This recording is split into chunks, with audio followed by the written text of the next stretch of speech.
So I thought we would start out this morning with a little bit of Wise Men Game Show. Wise Men Game Show. I'm going to ask you some questions. They're all true or false. If you're really competitive, you can make notes on your bulletin and see how you do this morning at Wise Men Game Show. Some true or false questions. So, true or false, the names of the wise men were Melchior, Caspar, and Balthazar. True or false?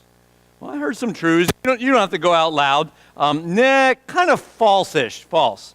The tradition of those three names started somewhere in the 500s, and the scriptures really give us no indication of their names at all. So not real accuracy on those particular names. So that one's false. You said true, buzz, you're out. Let's try another one. They were from different nationalities, like our manger scene, and many of them have someone who's Caucasian, someone who's Oriental origin, and somebody of African tradition. So is that true or false? Probably more false-ish as well. Again, the Bible gives us no indication that they were from different places. It's just kind of artists' imagining of those different backgrounds. Here's one we're pretty sure of, though. They rode camels, right? Every picture you ever see, they rode camels. Probably false as well. Sociological evidence says that back in that day, they didn't really ride camels. They just used camels as pack animals, and they would have rode horses. So kind of another myth that's kind of grown up. How about this one? We're all sure that they followed the star. They followed the star to Bethlehem, right? Kind of false. What Scripture indicates is more that they were able to interpret the stars and particularly the planets as well, and that gave them an indication of where to go. And we can all kind of picture this as well. You're out on a bright night and you look up to the stars. They don't really kind of lead you to one place. It was more that they could read the stars. So that one's false as well. Here's one we're all sure of. Every painting you ever saw, including the one up here, has the shepherds and the wise men gathered around Jesus, right? Shepherds, wise men, Mary, Joseph, baby Jesus, right? False as well. What the scripture tells us is that the wise men saw that Jesus had been born and then left.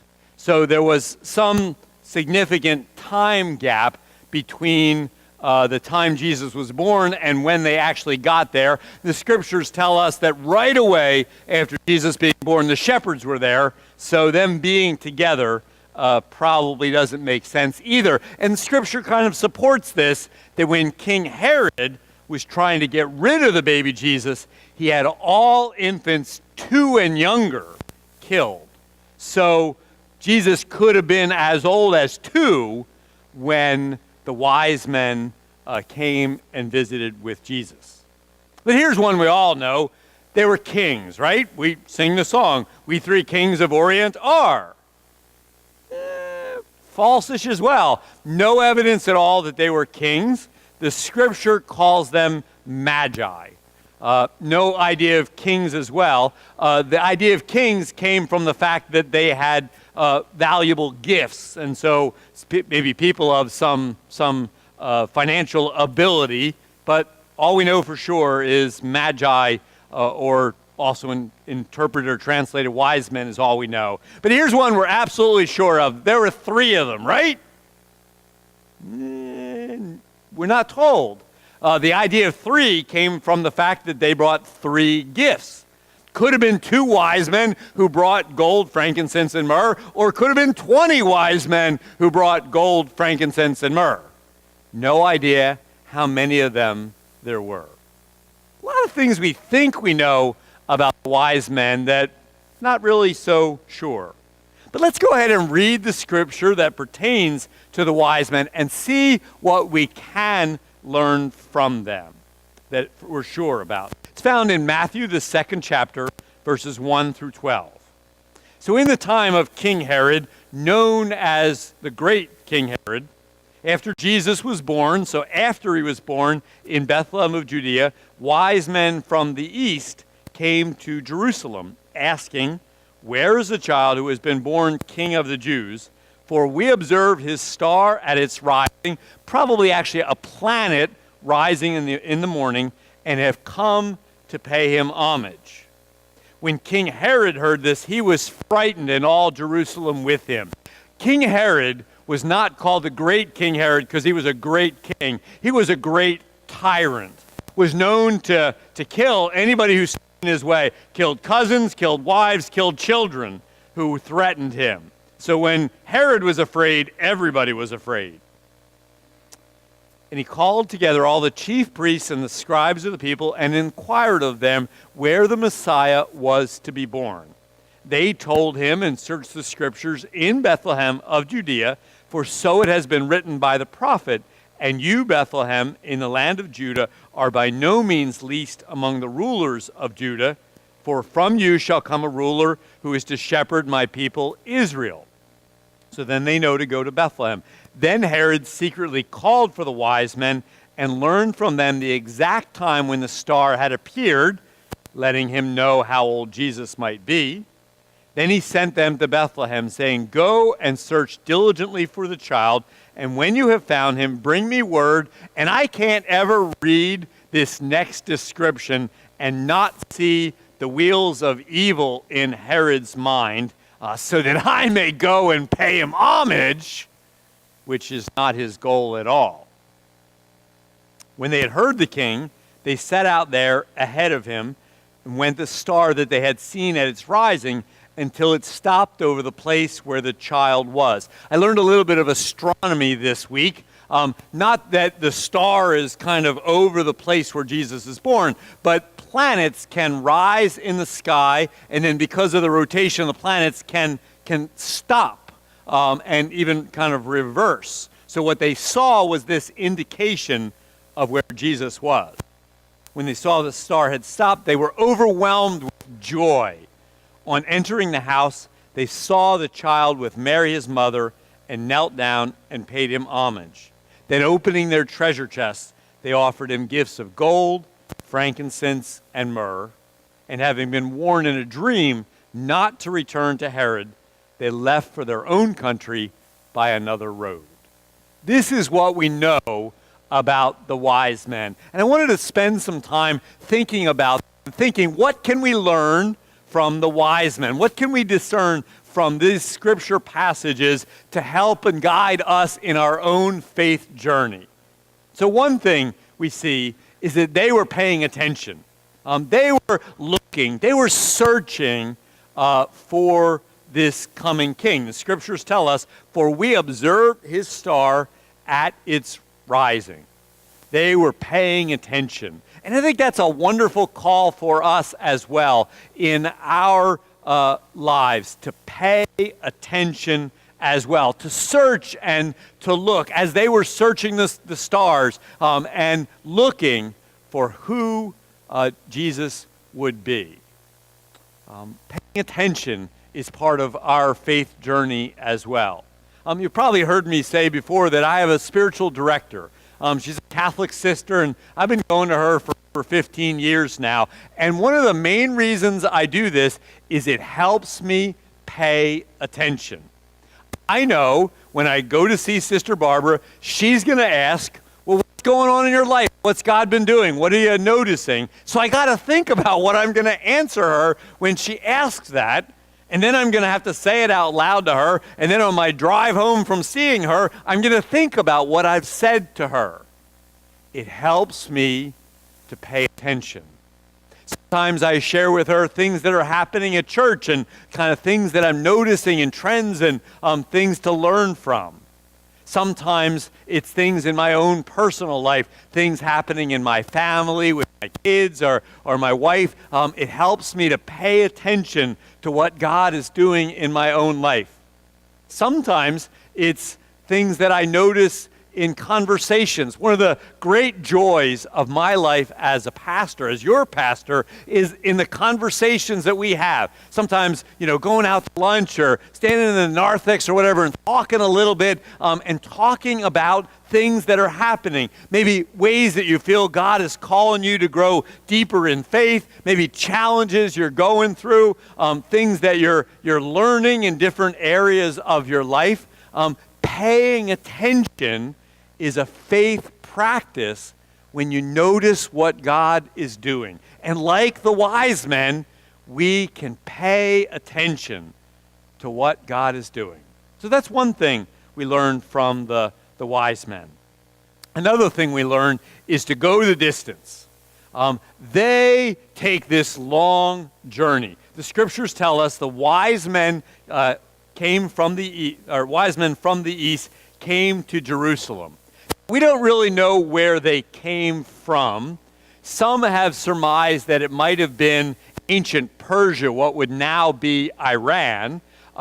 There were those who studied the stars called Zoroasters, who were kind of based in Persia. By the time of Jesus, their religion had really kind of waned, but there may have still been some adherents. So they may have come from Persia.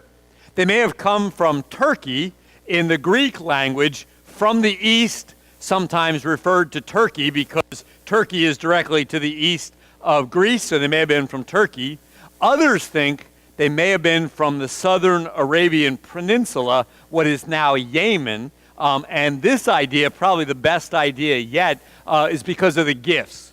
Gold and frankincense and myrrh were common gifts from those. There were mines and trees that produced those spices that they may have come from Yemen area. Truth is, we don't know exactly where they came from, but they seem to have come over some long distance to worship Jesus. And sometimes we're called as well to kind of go the distance, to make the journey. Maybe not a physical journey, but just to break out of our usual zone. One of my favorite comedians kind of has a little routine at the very beginning of one of his shows where he thanks the audience for coming. He says, it would have been so much easier for you to stay home. It's always easier to stay home and not do anything. You came out to see me, and he thanked them. And that's true. It's always easier for us to stay home, stay in our little bubble, do our own thing. It's harder to go the distance. It's harder to volunteer for something that you've never done before, but you're willing to give it a try. It's harder to reach out to somebody who you sense maybe needs a friend or is a little bit lonely. It's always harder to reach out at work and volunteer or try something you haven't done before. It's always harder to reach out and develop a new connection and relationship, romantically or friendship or a distant family member, a work comrade. We're called sometimes to go the distance, to break out of our usual, to try something new. The wise men could have just been like, hey, saw a king, go back to whatever they're doing. But they made the journey. And sometimes we're called out of our comfort zones. A third thing we learn from the wise men as well is they bring gifts. Dominic, who was up here earlier and did such a great job with the children's sermon, also did a great job if you were here during the children's Christmas play. Dominic was one of the wise people. And I think he just had one line, but he said it with such gusto in the play. He said, we should bring him a gift.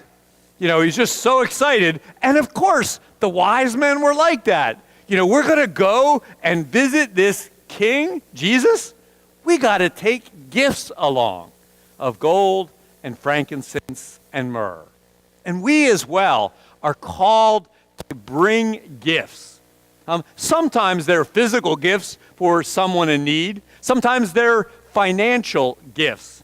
Maybe you sent an email kind of reminding people of year-end giving if folks choose to do that, and I'm sure other organizations have reminded you of that opportunity to be financially giving. All of us have the opportunity to give the gifts that make us unique.